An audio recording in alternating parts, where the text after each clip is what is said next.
Oh, almost sneezed. So, Yogananda, amazing guy, amazing book. So years ago, Jen and I decided this about enlightenment or awakening or whatever you want to call that sort of thing, you know, knowing God. And we decided, one of our teachers that I used to study with quite a bit and really seemed to disrupt a lot of things in our lives studying it. One of my friends refused to read his stuff because he didn't want his life to just blow up. But he said, enlightenment, if you get enlightenment, you'll get nothing. It'll be nothing. You'll get nothing. It won't help you get rich or healthy or anything. But you'll know the truth. And Jen and I were looking and working and doing all sorts of stuff, of course, with our healing and our work and helping people get what they want in life and, to get well, healthy and happy and whole and do what they're here to do in life. And along the way, that question comes up like to know God, to awaken, to be enlightened, to know the truth. And we decided, we're going to die at some point, and then we'll probably, who knows what it'll be like, right? But maybe then we'll be awakened or know the truth. Or like my friend who had a near-death experience said, when he was dead and then came back to life, he said he instantly knew everything and was everything. So maybe that'll happen then, right? And but up until now, what is this whole enlightenment thing or awakening or knowing the truth or knowing God all about? And so many people in the spiritual world want it easy, to be honest with you. They want it easy. They don't want to charge money for what they do. And they have issues around other people charging money for what they do. And they don't want to work hard. They just want to do spiritual stuff or meditation. And but somehow they also want money, and they also want a good life, and they want things to happen, and they're frustrated with how life is going. And so it's been a funny kind of world to pop into with this kind of stuff going on. Because when I thought about today's session, I thought, one of my teachers right now, one of my coaches, is going through some really, really, really hard times. And he's been a guy that went from food stamps to making a lot of money and helping a lot of people and living a really, really big life. But recently his wife asked him to move out. His business started flatlining. He even got sued. He got embezzled by one of his employees. All sorts of stuff started happening to him. And Jen was asking, like, wow, what's up with this guy? Like, is he on the right track? Is he doing something wrong? What's going on? And then I thought, well, hey, Jen, remember when we were living a good life and in San Diego and things were going well and we thought we had it all figured out. We had good hearts and we're not trying to do anything in a bad way. And life fell apart. I almost lost my life. I got really sick. I got couldn't run. I got very depressed. The business fell apart. People stole from me. All sorts of stuff happened.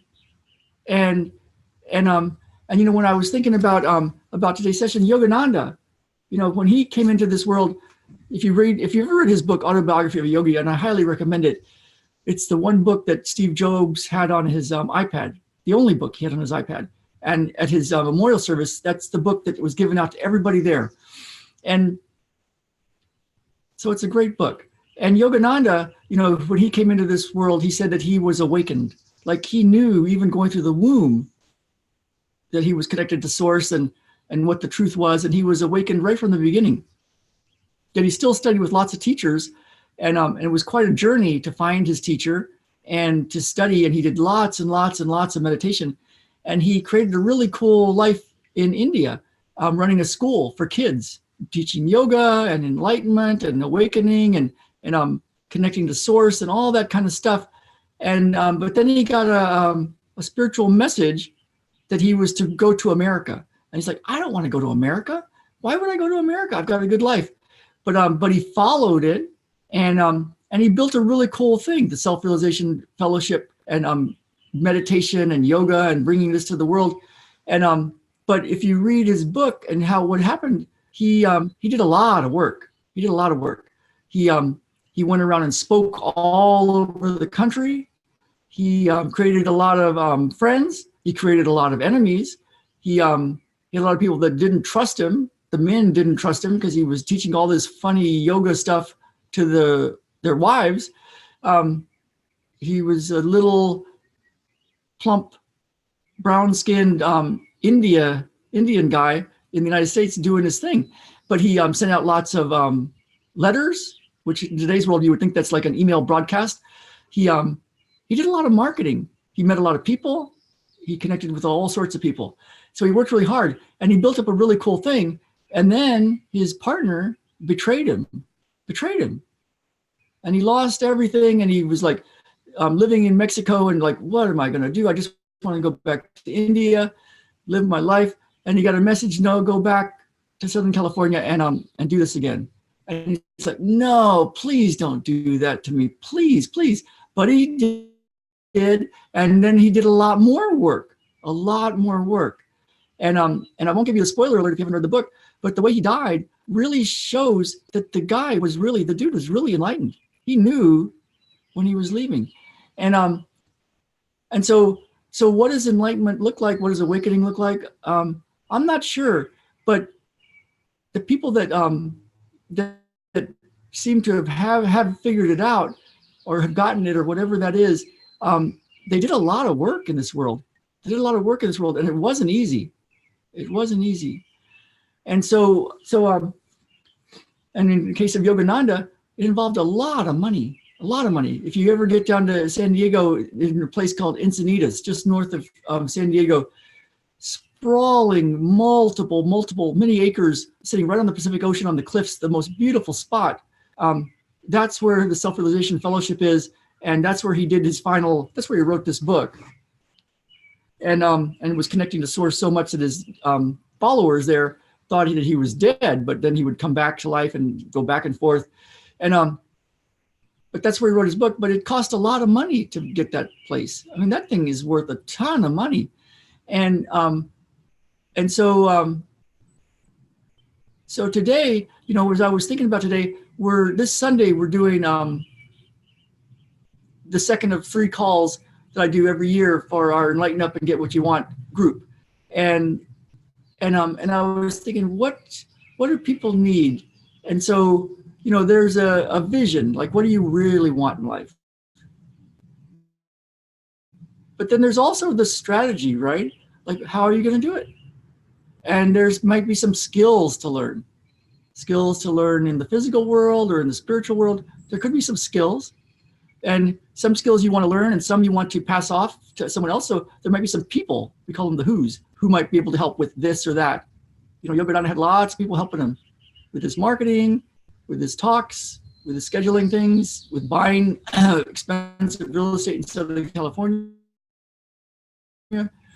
And so the skills and the who might be helping you with those skills. The environment, right? Your external environment, where you put yourself and how you interact with your environment. Your internal environment, like what you put inside your thoughts and your head and your food and your body and your toxins, your internal environment. And then, of course, the inner game, the deep mental, emotional, spiritual blocks to healing and awakening. My Qigong master says healing is awakening and awakening is healing. I've had so many teachers show me that to go through the body is really important. And by that, I mean to work on the physical body and get healthy. So if you're interested in this sort of thing, I've got one piece that's part of this process, and it's something that as I studied it, I found that Buddha used it on his road to enlightenment, and then that coach that went from food stamps to making a lot of money and helping a lot of people, he uses it when. I use it all day long to work on himself on the inner game. And then I was in Qigong this last week in Santa Fe, outside of Galisto, New Mexico. And my Qigong teacher was talking about the exact same process and how that's so important, so that you're not using all these things as a technique, but you're embodying it. And so I made a couple of PDFs and a video session about the whole thing and how to use it and how to access it. And you can get it. It's free. It's ralphhavens.com/enlightenup. ENLIGHTENUP. ralphhavens.com/enlightenup. And you can go ahead and grab that. And then you can read a little bit more about our journey and some of the stuff we've been through. And I've got a video there for you and a bunch of information. And if you want to join us for this Sunday, you can grab the rest of that information there. ralphhavens.com/enlightenup. And so, so I'd love to hear what you think about all this. Let me know, comment below, subscribe, share, and let's get out there and live. Let's really live. All right, everybody. See you hopefully Sunday. Bye now.